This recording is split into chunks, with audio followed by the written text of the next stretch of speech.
Hello and welcome to Vegan Cheesecake, your favorite podcast all about the Golden Girls and vegan food. I'm Dave Huffman, the bitchy vegan homo. What's up, everybody? It's your girl, Vegan Vicki of Urban Sweetness. Hooray! Yay! And this one is not seasonally correct, but today we're going to be talking about episode 11 from season 2.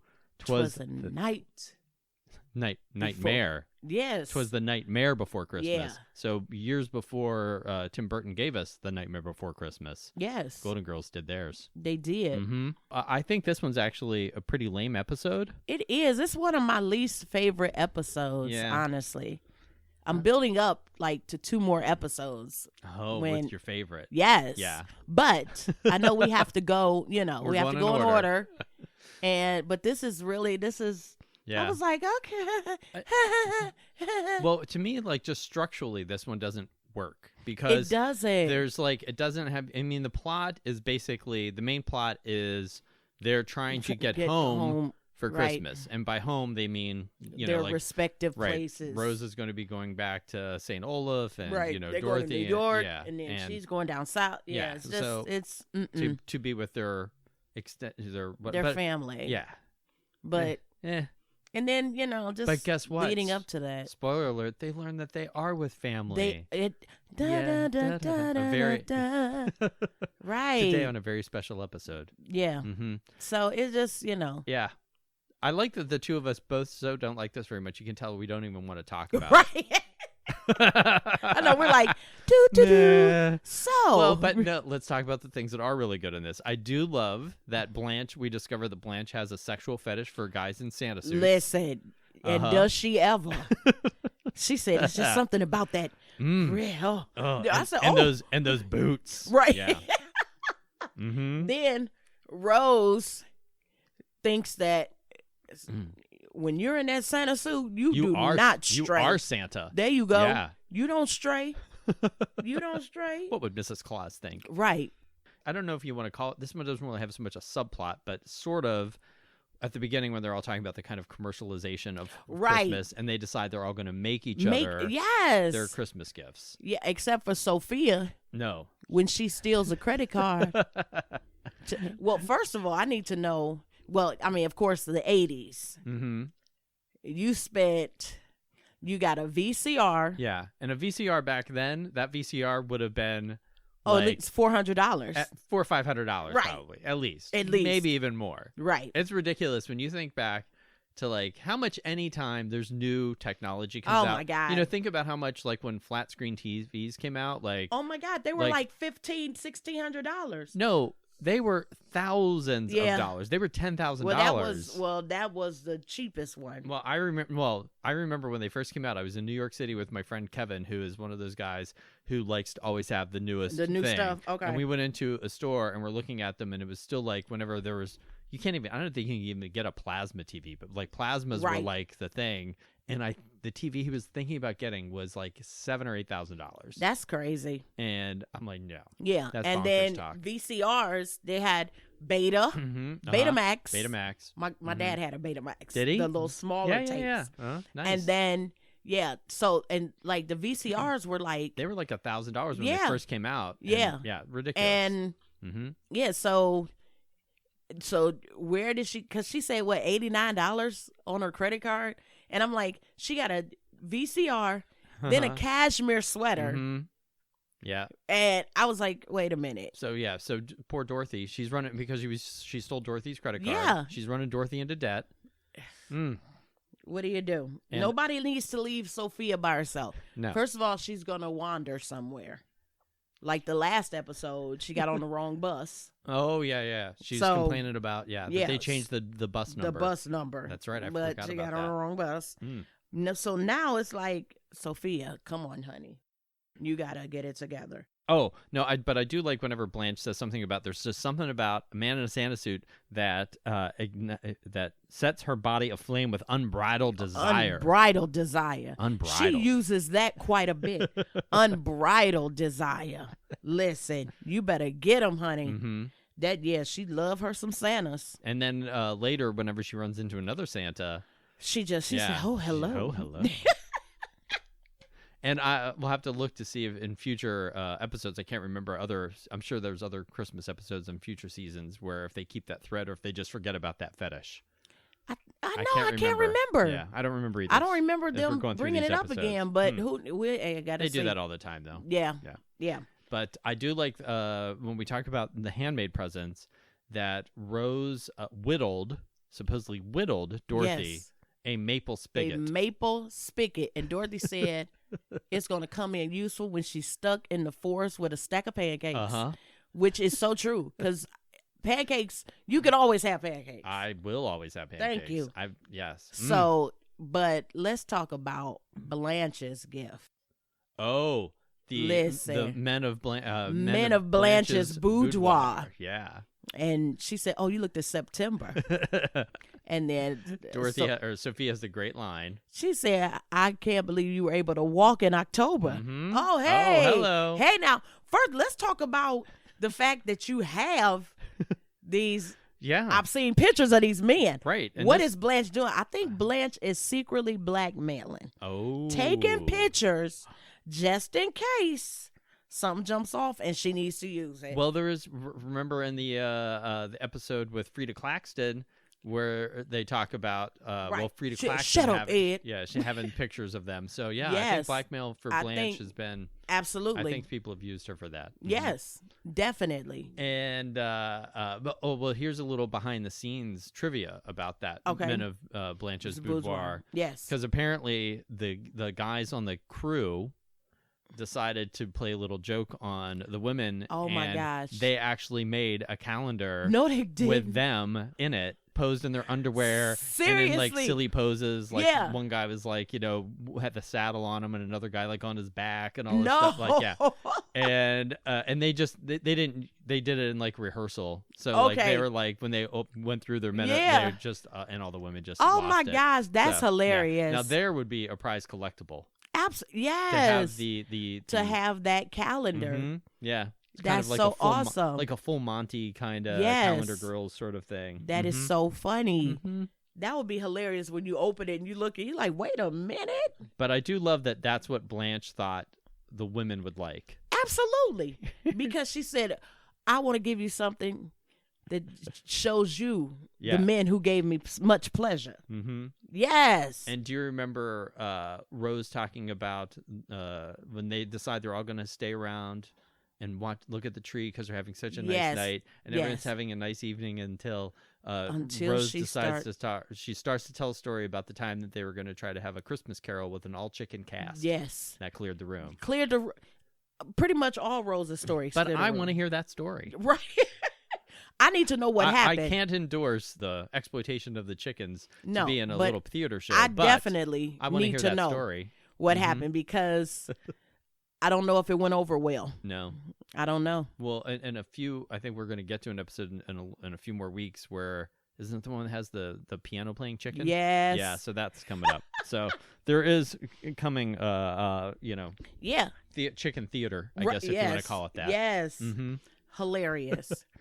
No, I was just going to say, but this episode kind of just structurally is sort of a mess. So it's like the beginning, they're all this stuff at the house, and then they go to Rose's job. So I think that's the only time I can remember that we ever saw the grief counseling center or whatever. And first of all, it looked a hot mess because nobody's in a private room. No, I know. You just come to my desk. Come to my desk. Tell me your most personal stories. Right. 3 feet away from somebody else. Right. Yeah. And let's just let's just talk about the fact that Rose is a grief counselor. I love that she's like, whatever your problem is, I know I'll be able to help you. And then he tells her, and she's like, you're going to need to talk to somebody else. To the doctor, I can't help you. I can't help you. Right. She's not good at her job. No, she's not. No. And the man just sitting there. Yeah.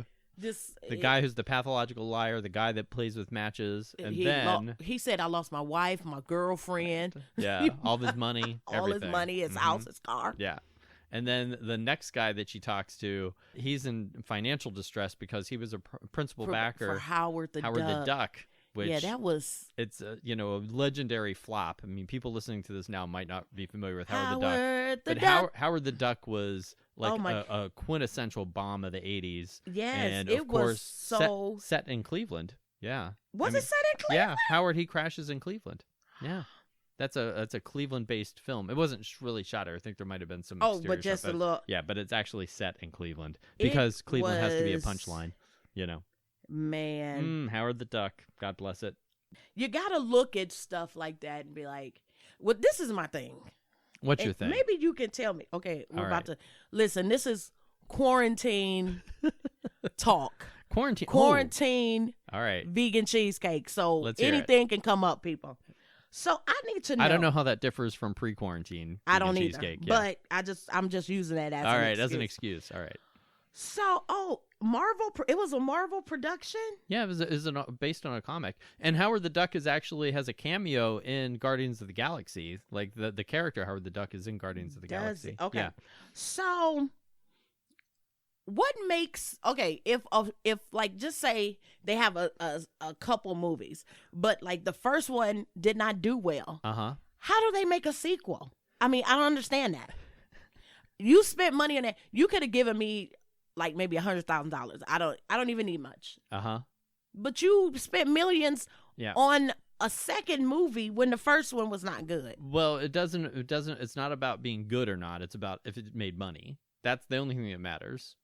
And sometimes it doesn't even matter if it made money in like its original theatrical release, because sometimes if something became such a huge hit on like home video and people found it kind of late in the game, then they decide, well, yeah, there's an audience for this, and then they'll make a sequel later. Yeah. It's crazy. It's still stupid. I don't understand.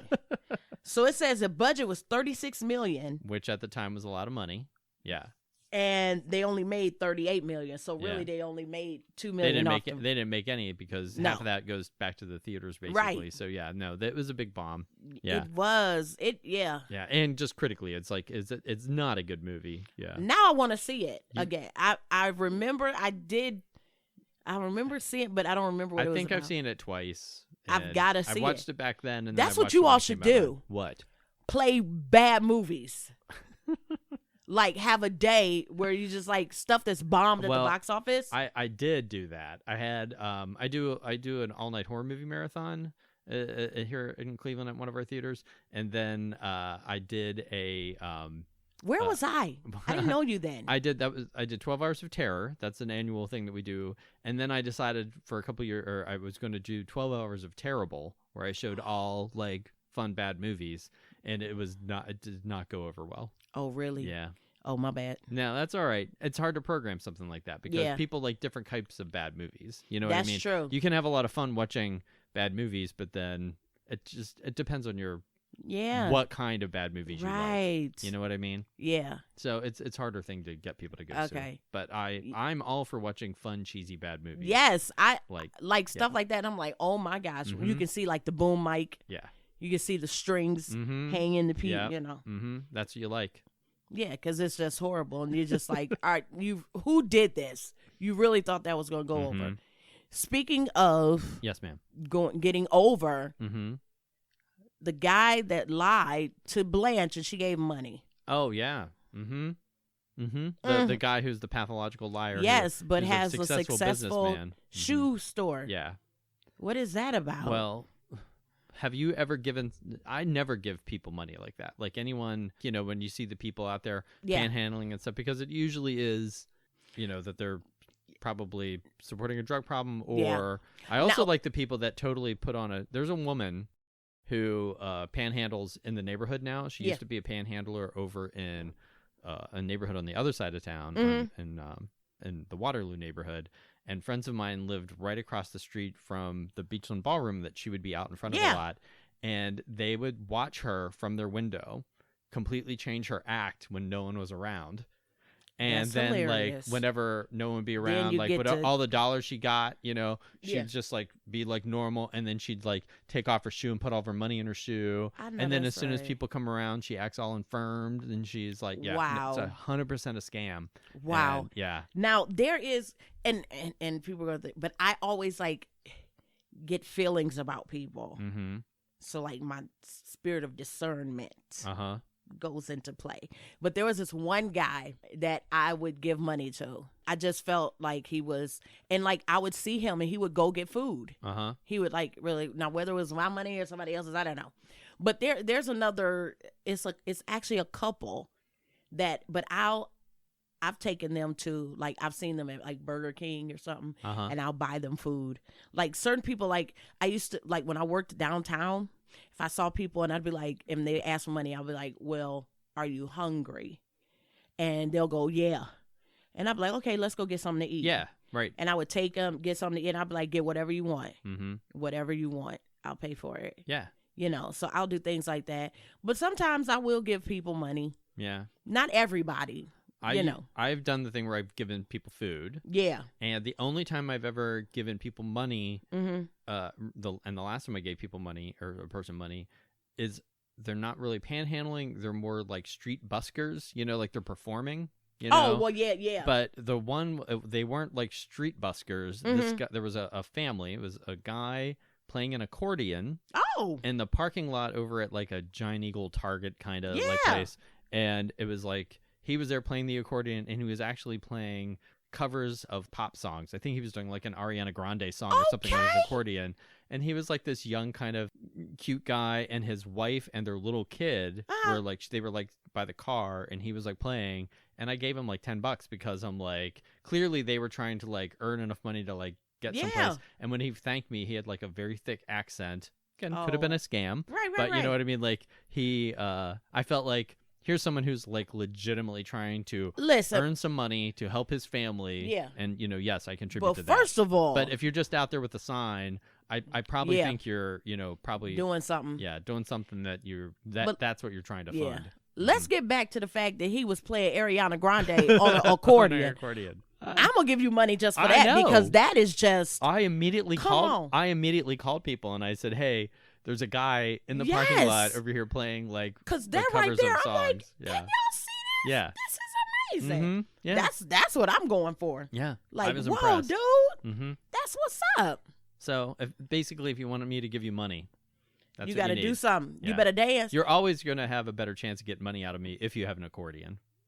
Okay. No matter what. Okay. Just well, so then you know. People invest in an accordion, and then have you ever gone over to the Polka Hall of Fame that's here in Cleveland? Oh my God, I have not. But I love museums and stuff like that. Oh, you need to go. I will go. It's a very small little museum. Yeah, that's okay. But it's great. It's and again, just you know, supporting a local weird kind of thing. And I have a great shirt that I bought there that just has an accordion on it. I don't know how to play the accordion. No. But first of all, that looks very complicated. I'm not going to. Yeah. It's just. Mm-hmm. I'd probably just end up sounding like a big fart if I. That would be you playing the bagpipes, I think. That too. Mm-hmm. Yeah. All of that. That still because don't you have to press the bag and blow? Yeah, there's like the press keyboard. And blow. There's buttons. Yeah, it's three things because you have a keyboard, and then you have the buttons that do the stuff, and then you have to do the. That's too much. It's a lot of. That's too much. It's a lot of work. I'm too lazy. Yeah. That's too much. No, I'm not doing all that. You're not doing all that. No. No. Mm. Okay, y'all. Back to the. I'm telling you, this is quarantine vegan cheesecake, people. But one of my favorite, the only thing to me that redeemed this whole episode is when Sophia comes into the grief center after the guy holds them all hostage. Yeah.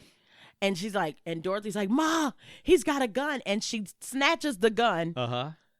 And goes, you call yourself Italian and you couldn't figure out that this was a toy gun. That's, to me, that's the only thing that redeemed this episode. Oh, now see, to me, my favorite thing, my favorite line is when they're at the diner because, again, this episode is structured so weird. I forgot about that. Yeah, so those are two good things. They start in their house, and then they're in the grief center, and then they end up at this. Then they end up at the airport.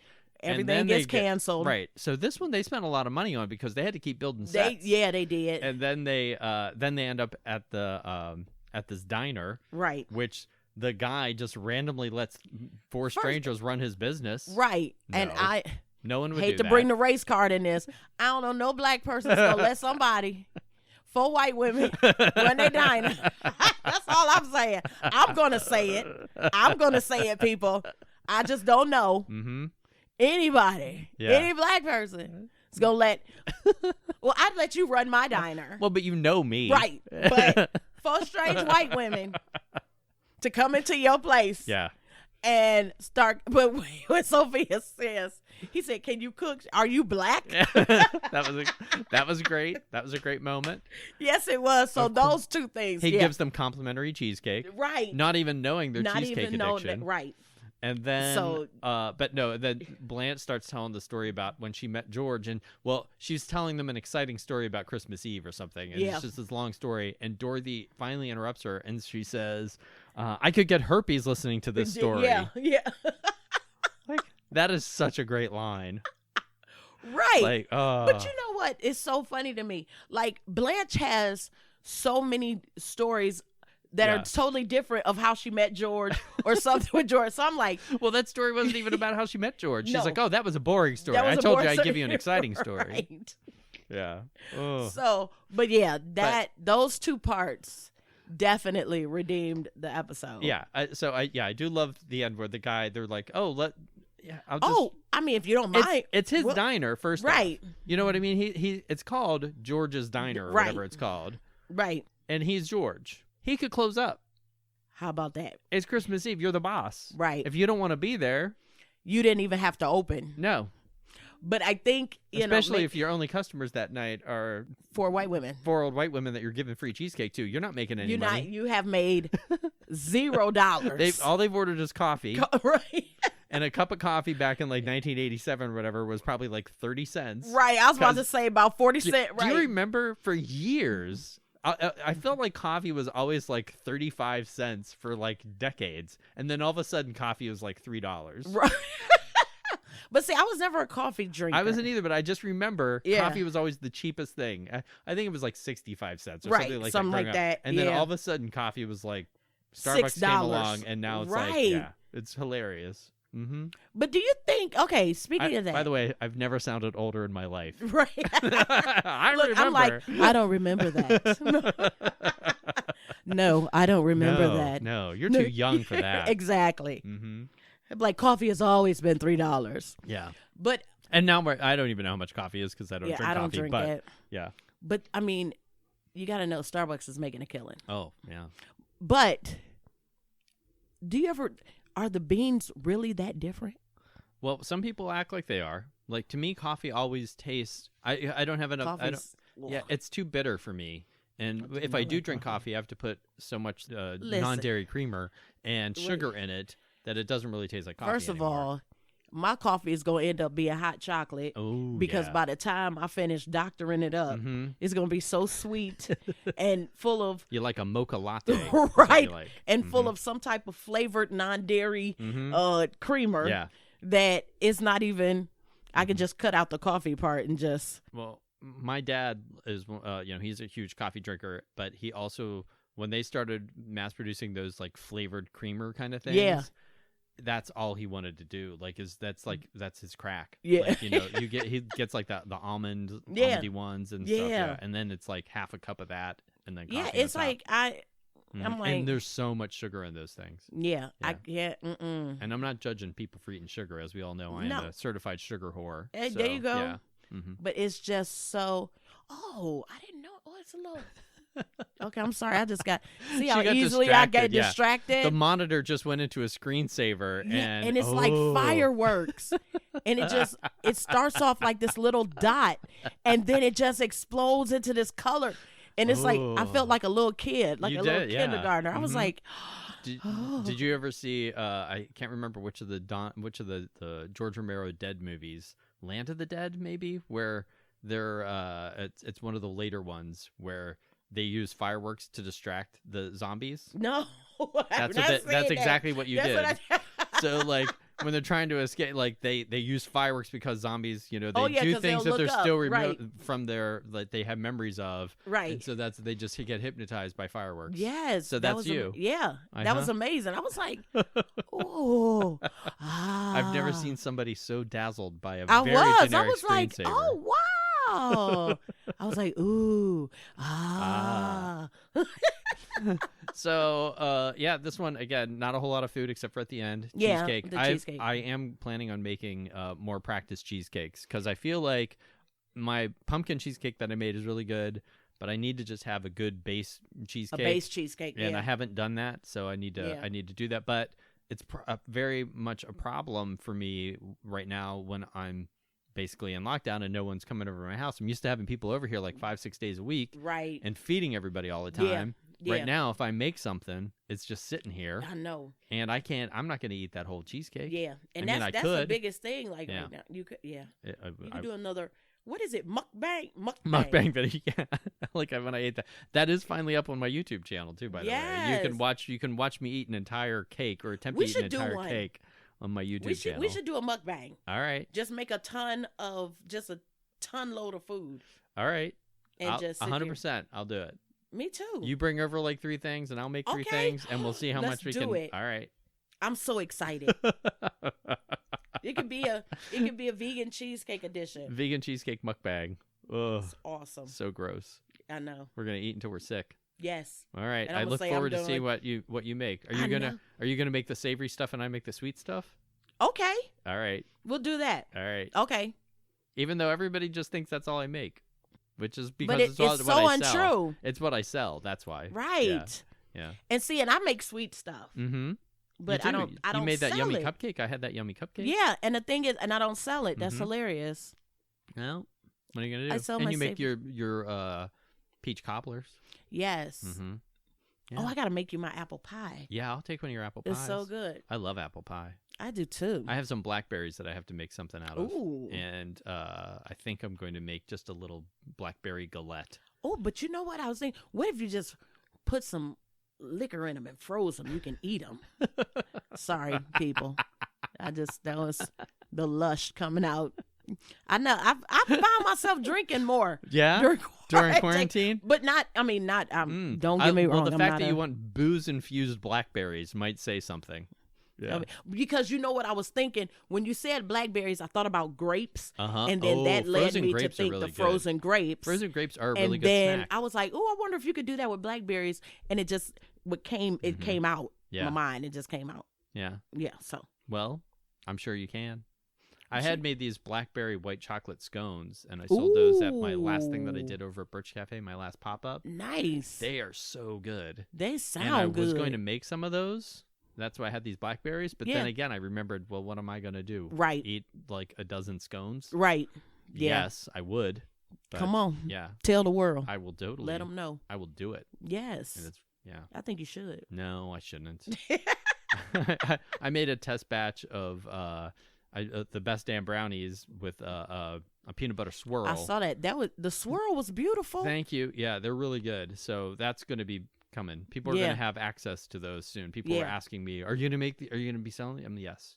Yes, I will be. Yeah. And hopefully sooner than later, there will be an announcement about. I know. I have 2 ideas about launching those, so we'll see which of those comes. That's true. Nice. Yeah. I'm excited. Yeah, as you should be. We should go forth.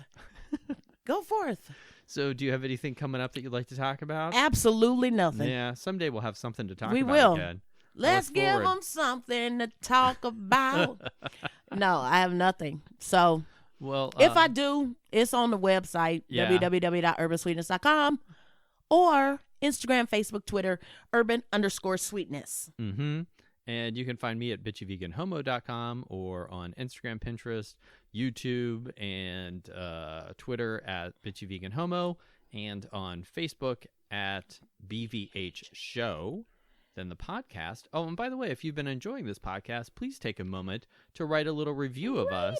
Just rate us and give us a little review, because that helps us have other people find us. Absolutely. So they can hear our nonsense. They need to find us, because this will get them through. This is going to help. I believe it. It helps you. It helps me. It helps you a lot. Tremendously. I've just decided it has anyway. Absolutely. And I've decided to accept. Oh, that's nice. And if you'd like to follow the podcast social media channels, those are on Facebook, Vegan Cheesecake, and then on Instagram, Vegan Cheesecake Pod, and on Twitter, Vegan Cheese Pod. Yeah, because it's going to be more confusing. That's why I don't tackle that, because I would tell you all many wrong things. But the thing is, I say it like I remember all that, but I could be wrong. People could be like, they could go on there and be like, he said it was Vegan Cheese Pod on Twitter, and it's not. No, I'm pretty sure it is. Just look for us. Yeah, just look for us. That's all you got to do. I need to update our the link tree, so it's all just on one thing. So I got to do that. Someday I will. If only I had the time. I don't. You're so busy. Everyone's so busy being quarantined. I actually have been crazy busy lately. That's awesome. Yeah, I mean, because I have been working this whole time, basically, and then just working on other stuff. So that's what's up. I yesterday I intentionally just said no, I'm not going to do a lot of stuff, and I just watched a few movies and relaxed. All right. And you deserve that. I do. And you do. And I just want to say thank you for being my friend, Hey, Vicki. thank you for being my friend. Bye, y'all.